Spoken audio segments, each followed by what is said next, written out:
Hey everyone, let's skip the long explanations and get right to it. No fluff, no filler. We're going straight into the dark. Tonight's tale is about two friends who went into the woods after midnight and found something there that didn't want to be found. Ready? Let's begin. I'm telling this in the first person because I need you to understand how it felt, how every breath hurt, how the dark seemed to lean closer when we whispered. My name is Mark. The other idiot in this story is my best friend since 5th grade, Evan. We've been through a lot: broken bones, bad decisions, a spectacular number of cheap energy drinks, but nothing prepared us for the Black Orchard Preserve. Around our town, people call it the Orchard, like it's a friendly place you take a date or a dog. But behind the tree line there's nothing friendly. The apple trees were cut down decades ago, replaced by pines so tall they look like sharpened spears. The paths twist like veins, circling back on themselves.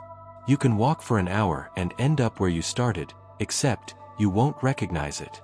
The orchard makes new places out of old ones. We went because of a dare. Not from friends, from the comments section under one of our videos.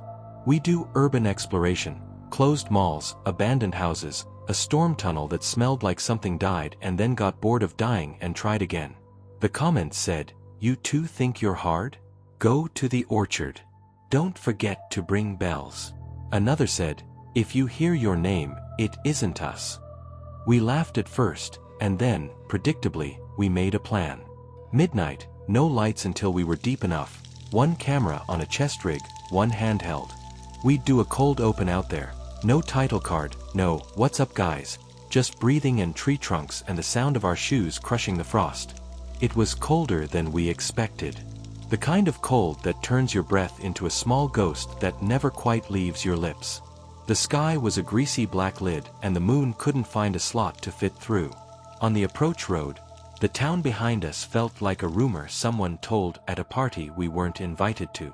Evan was jittery in the driver's seat, drumming the steering wheel, humming the 4 notes of some song I couldn't place. I told him to stop. He said he wasn't doing it. We shut the engine and the humming kept going, fading into the trees like a foghorn moving away. We climbed the fence and got swallowed. That's really how it felt. The trees ate the stars and then us. We gave it 6 full minutes of walking before we allowed ourselves to switch on the lights. When we did, I almost wished we hadn't. The beams of our flashlights showed too much: bark like puckered skin, roots like fingers trying to climb out of the ground, lichen that glowed a soft, unhealthy yellow. "Mark," Evan whispered, and the forest sent his whisper back to us. My name folded into the rustle of needles. It sounded like someone testing a word they hadn't used in years. We pushed on. I counted our steps to keep the panic from smearing my thoughts. 56 to the first split in the path, 15 to the rotting signpost, 31 to the log shaped like a sleeping dog. When I glanced down, I realized there were marks burned into the dirt, shallow grooves, 3 in a set, repeating at uneven intervals. Not claw marks. Not tire tracks. A dragging pattern. Like something heavy kept being pulled and set down, pulled and set down.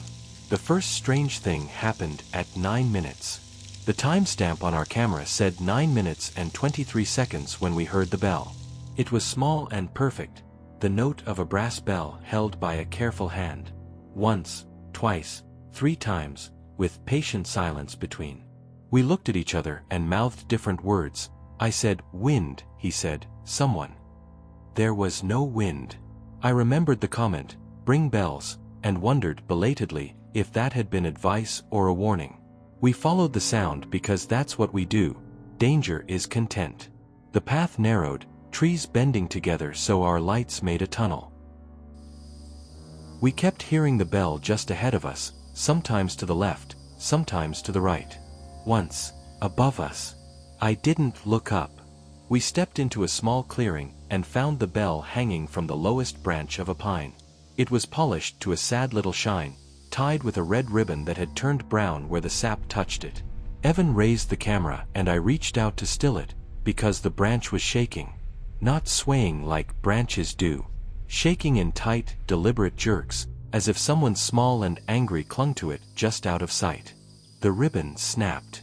The bell fell and hit the ground with a hollow metal gasp, the notes spilling across the clearing. Then something moved behind us, fast, like a coat being swept from a hook, and the bell rang again, but not from the ground. We ran. I won't pretend we didn't.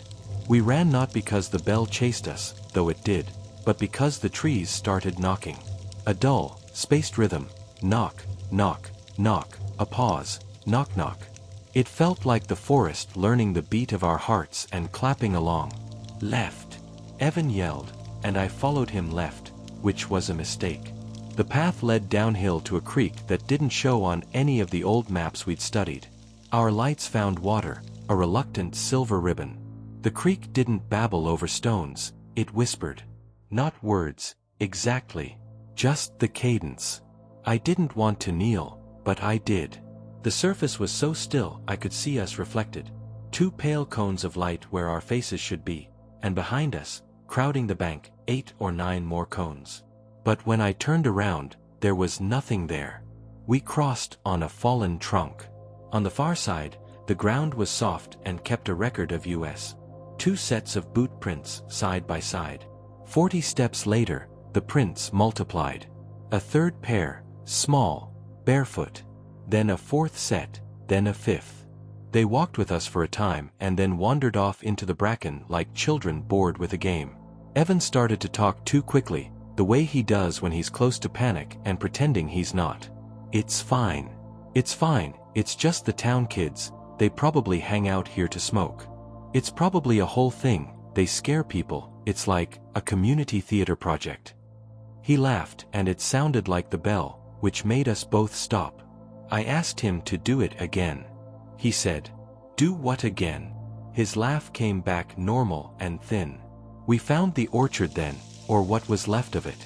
The old trees stood in ribs and stumps, supported by wooden crutches and black straps that bit into their gray bark. Someone had planted the pine forest around them like guards circling prisoners.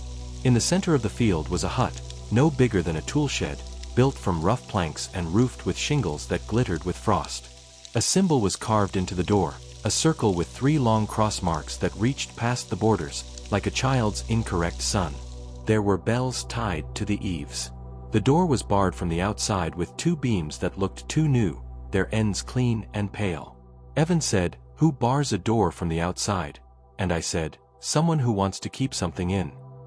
We stood there a long time, breathing, the little hut watching us back with its nailed-shut seams. We should have left. I know that now. I knew it then, but fear has its own gravity, and curiosity its own tide. We lifted the bars and pushed the door. The bells made a noise like a sigh through teeth. The smell hit us first, old apples, sweet and brown at the core, mouse droppings, wet wood. Our lights found shelves lining the walls, each crammed with jars. Some held cloudy liquid, some held dried things I couldn't place. Bundled twigs, hair and mats, a small claw with fur still clinging to it. In the center of the hut was a single chair facing the door, and behind it, carved into the back wall, the same wrong sun symbol, this time filled in with black stain. Hanging at exact intervals from the beams were more of those ribbons, each with a bell. None of them moved, but I swear I heard them swaying. There was one more thing, a photo nailed crookedly to the inside of the door. The edges curled like sleeping bugs. It showed 2 boys at the creek we had just crossed, standing on the fallen log, arms thrown around each other's shoulders. One boy wore a beanie with a tiny brand logo. The other held a chest rig with a camera. The date in the corner was tonight's date. The boys in the photo hadn't noticed the faces in the water behind them, subtle as bruises. We backed out of the hut without speaking. The door swung, the bells breathed. A slow wind roused, or maybe it was just the hut exhaling. We didn't argue about leaving anymore. We went the way we thought we'd come. The path that had taken us 30 minutes somehow took 5. Maybe the forest was returning us. Maybe it was rearranging us. The creek was gone. The signpost had turned to face a direction that didn't exist. Our boot prints had been swept smooth, but the barefoot ones remained, pressed deep as if made by someone heavier than any of us. I heard my name again. Not the way Evan says it. The voice came from ahead, a flat, patient voice, the tone you use when calling a dog to come inside.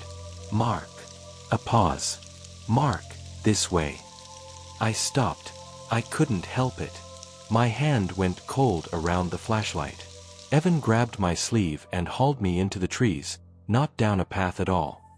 He didn't say anything until we'd stumbled in the dark for a minute. Then he said, "It sounded like you." What? The voice. It sounded like you. Like you when you're tired. We pushed through a curtain of needles and came out into another clearing.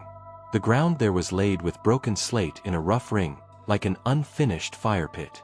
In the center stood a post. At first I thought it was a stake for tying a horse, but there were no notches, no rope marks. Just a polished surface worn by hands. Hanging from a hook was a cowbell, old and dark. Its tongue had been replaced by something pale that swung like meat. Evan lifted the camera, and the post shifted. It tilted a hair toward him, like a head adjusting to see. The camera's low battery icon flashed a red square and then went black. We froze, and in the exact shape of our stillness the forest froze with us. No wind. No creak. The tiny frosting of ice at the edge of the slate didn't melt under our breaths. Then a hand. No, I don't know. I didn't see it, I felt it, brushed the back of my neck, quick and familiar as a sibling's prank. I jerked forward and hit the post with my shoulder. The bell sounded. Not loud, not metal. The note crawled into my teeth and set up a little house there, shaking the windows. Somewhere, something answered it. Not an echo, an answer. The same note, a little higher. And then another, lower, from the direction of the hut. Please, Evan said. Just that. I nodded and we left the clearing and walked fast without running because running wakes up the things that chase. We kept our eyes down, and on the ground we started seeing scraps. Shreds of ribbon, apple stems dried into tiny hands, small bones treated like beads and threaded on grass. Once I stepped on something that gave like bread and burst like fruit. The smell was sweet and hot and wrong. It took too long to reach the fence. When we finally saw it, those black diamonds in the light, we both talked at once, promising each other we were done with content, done with the channel, done with ever listening to strangers who wanted us to turn ourselves into a dare. We started to climb. I had a leg over the top when the bell rang a final time, right below me, right beneath my boot. The metal sang a note I recognized from childhood church mornings. Pure, clean, meant to gather. My hands went numb. I almost fell back inside. Evan didn't. He dropped on the safe side and turned to help me. That's when I saw the pale shapes through the fence. Not eyes. Not faces. Just suggestions. Things learning how to be people, trying it on the way kids try on their parents' coats. I didn't want to touch them, but I had to accept Evan's grip. He hauled me over and we landed hard on gravel. The bell on the other side went still, as if whoever held it had enough of us. We didn't run to the car. We didn't look back. We walked like normal boys leaving a normal place, because we weren't going to give the orchard one last laugh by screaming. When we started the engine, the headlights rolled over the sign at the trailhead. No trespassing. Do not enter after dusk. Someone had taped below it a torn piece of cardboard with words in a scribble that refused to be individual letters. I blinked and the words set into place. If you hear your name, ring the bell. If it rings back, leave a gift. What gift? Evan asked, voice small. I didn't answer. I drove us home, every mile taking 2, then 1, then none. Here's where it gets worse. You could stop listening now and say we were scared by a forest and a few cheap tricks. You could say we dreamed the photo in the hut, the barefoot prints, the bells. But I have proof, and I wish I didn't. At 3:11 a.m., long after I'd showered so hot I steamed, long after I'd tried to watch videos loud enough to edit the night out of my head, my phone chimed. A file appeared in our shared cloud folder. It was labeled gift.mp4. I texted Evan, did you upload something? He didn't reply. I watched the typing bubble arrive and then go, arrive and go, like he kept starting and deleting words. I opened the file. The video was 39 seconds long. It showed the hut from the inside, but the angle was wrong, too low, like the camera lay on the floor. The door was shut, the bells at the eaves were quiet. Something scraped just off screen, steady and methodical, like a knife on wood. After 20 seconds a small object slid into frame. A tooth, human, the root dark with blood. The scraping continued. The tooth was joined by another. Then, another. At 38 seconds, the door shook as if someone had leaned against it to get comfortable. The last second was a single frame, a still photo of the two of us on the log, but now a third boy stood between us, chin tilted down like a shy kid in a school picture. His beanie was mine. His eyes were bottomless. The file vanished. Not deleted, vanished. The cloud reported no record of it. I called Evan. His phone rang twice and then went to a voicemail he never set up. I went to his apartment while the sky slowly converted to morning. His car was in the lot. His door was unlocked. The apartment was shape clean but detail wrong. A pair of boots stood side by side, one laced, one unlaced, a cereal bowl in the sink filled with dry apple seeds, a line of red ribbon on the table as if he'd been measuring it against his forearm. I fetched the spare key from above the frame of the stupid poster I've told him 100 times to take down. I checked the rooms. No Evan. The bathroom mirror was fogged though the air was cold. Words had been written in the steam with a fingertip and were slowly fading. Leave a gift.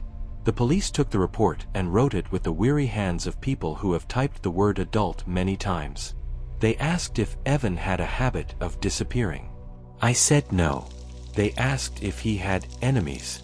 I said no. They asked if I wanted to add anything else and I said, there was a bell, and they looked at each other the way grown UPS look when a child says something that needs to be corrected later with cocoa and a blanket. I didn't sleep. Not that day, not that night. The second morning after the orchard, the doorbell rang. I hadn't ordered anything. I used the peephole and saw a cardboard box on the mat. No person, no footsteps in the hall. The box had no label, only that same incorrect sun symbol marker penned on top.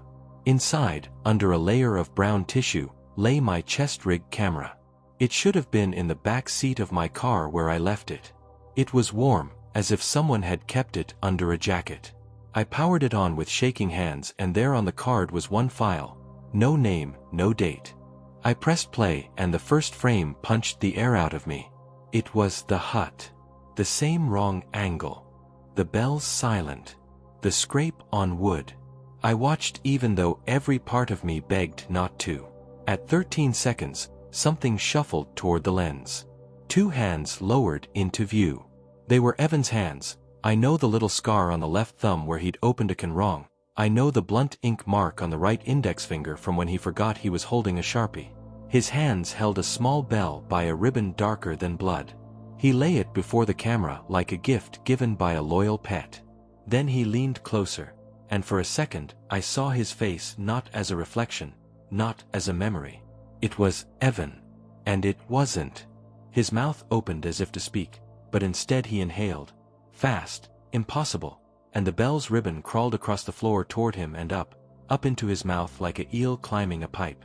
His eyes went black not like ink, but like bells filling with night.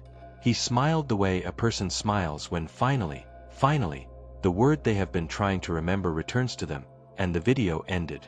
I did not call the police again. I packed a backpack with two things, the bell from the box and a hammer. I went back to the orchard at dusk. I didn't bring a camera. I didn't bring a phone. I didn't leave a note. Who would I write it to? I parked at the trailhead and started walking before the sky closed. I rang the bell once and the forest shivered like a horse worried by flies. I rang it twice and things moved in the corner of my eyes like static. I rang it a third time and the path didn't exactly open, but it suggested itself, the way a door suggests itself in a dream. I won't describe what I saw on the way because words would make it permanent in your mind, and I want, more than anything, for you to forget. I will say there were apples on trees that had no branches and a creek that ran up a hill like spilled mercury climbing back into a broken thermometer. I will say I heard a voice I loved telling me to look up, and when I did, something standing on a branch like a second shadow put its finger under my chin like a bridegroom and said, "Gift." I found the hut. The bars on the door had been replaced by 3 heavier beams.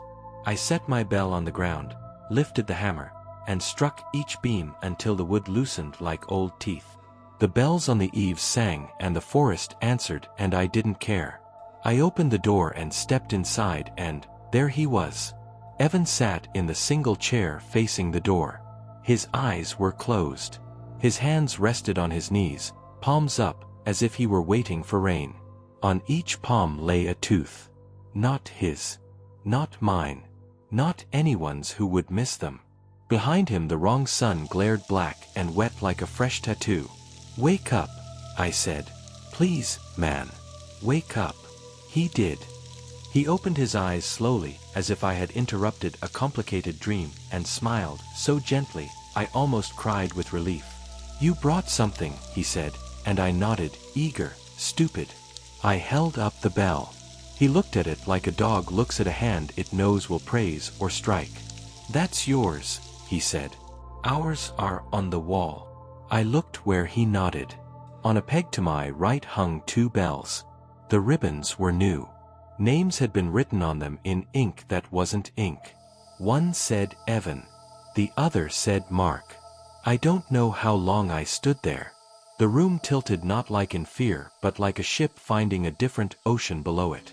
Evan stood without using his hands. He came close enough for me to smell apples and earth and something colder. He touched my chest, right over my heart. The bell in my hand answered, ringing one thin note no one else would have heard. "Leave a gift," he said again, and showed me his palms. The teeth there were just the right size to go where teeth go. Suddenly I knew what gifts the orchard accepted. Fruit, bone, names, parts of time. I did the bravest thing I have ever done. I set the bell on the floor. I stepped backward. I said, "No," and I said it again because it felt like a spell that got stronger with repetition. The room pressed in. The bells argued softly among themselves. Evan's face lost all expression, which is worse than anger. "Then take a gift," he said, as if that were an option on a polite list. He reached behind him without looking and took down the bell with my name. He did not ring it. He only held it up so that I saw my name written in a hand like mine, and the blackness inside the bell's mouth where the sound is kept for later. I ran. I made it to the door, the bells at the eaves batting my hair like careless fingers. I crossed the clearing and the trees closed in, grateful to have something to do at last. Behind me, the wrong sun on the wall hummed like a thing that eats light. I did not look back. I did not look at my feet. The path went on far too long and then far too short, and then it spat me at the fence like a seed. I climbed and dropped and ran and drove, and only when I was a mile from town did I realize I had never once heard the bell behind me. It hadn't needed to ring. The sound was already in my teeth. I am telling you this because you think you would have been smarter, and I want you to know that you would not. You think bells are just bells and names are just names and forests are just bunches of trees that can be understood by men with maps. You think the gift you bring to the dark is bravery. The dark has more expensive tastes. Evan is not missing. I know exactly where he is. I could drive there right now and knock 3 times on the wrong sun and ask for him like a neighbor asking to borrow a cup of sugar. But the orchard would ask me to leave a gift. And the only gift it wants from me now is the rest of my name. Sometimes, late at night, from the thin place between sleep and waking, I hear the bell. Once, twice, 3 times. An invitation.